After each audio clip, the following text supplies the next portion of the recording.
Language basically is a systematic way of expression using symbols and logic. So the symbols that we use in our language, as I'm speaking to you, I am speaking. I use the am, and I use speaking. I am speaking. Those are the symbols. And if I try to reverse the order of those symbols, it may mean a different thing. Am I speaking?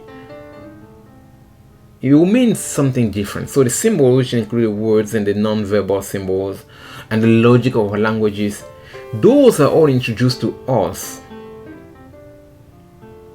Either introduced to us, either acquire or learn in our culture, in schools, in society. So the culture embodies the way a group of people live, the way they interact with each other, and act in an environment, in their environment. The cultural heritage is brought to us from generation to generation. There is a need to get back to the roots of our language to really truly understand knowledge, the knowledge it may convey. Any generation may either accept, transform, or reject, in part or in whole, the cultural heritage, including language passed on to them. Yeah. In transforming a language, they may create new words, new symbols, or language. If someone, a group, define a new term, let's take for example, quadrilateral as a polygon of 4 sides, it implies prior knowledge or prior understanding of all the terms in the definition.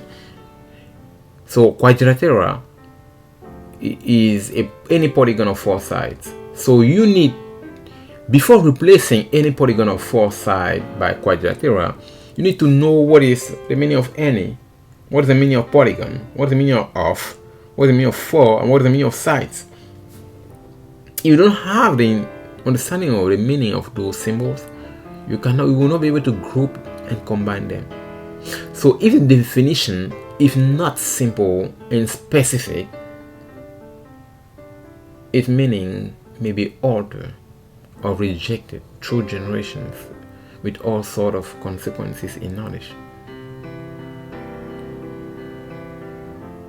So if there is agreement, again, agreement, alignment, if there is agreement that a quadrilateral is any polygon of 4 sides, it implies that any polygon of 3 sides is not a quadrilateral. See the logic here? So the correct arrangement of those two statements is logic. Any polygon of 4 sides is a quadrilateral. That is, the correct arrangement is what we call logic. So logic provides the form or the formal principle of knowledge.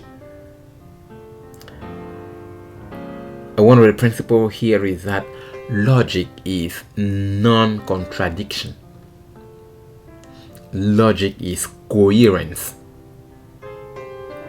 Logic is non-contradiction. Logic is coherence. But how do we know that logic is coherence? The answer could be common sense. Coherence basically provides a reference point or a trust, and it provides trust and it leads to order. We talk about coherence, something that is in order. Contradiction on the other side, contradiction and incoherence provide chaos and dismiss the existence of language and logic. If I tell you today that my name is X, tomorrow I say, okay, look, my name is Y, that is contradiction. So you cannot rely on that. It is not coherent. It is chaos. It means anything. You cannot predict. There is no principle to that. But in logic, there is a principle. You can, at least it is coherent. If I say I am X, tomorrow I can also say I'm X. Somebody can rely on that. It provides trust, order. But what is not logic? It is incoherence and contradiction.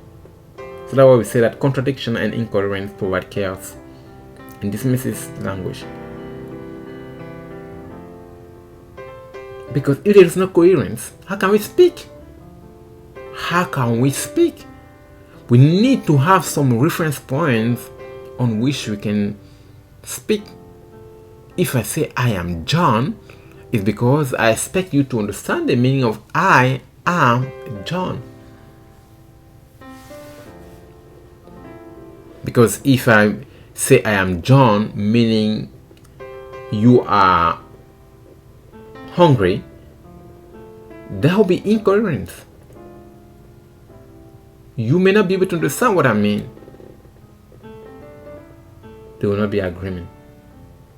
So, knowledge is what is. Knowledge is being. Chaos dismisses order.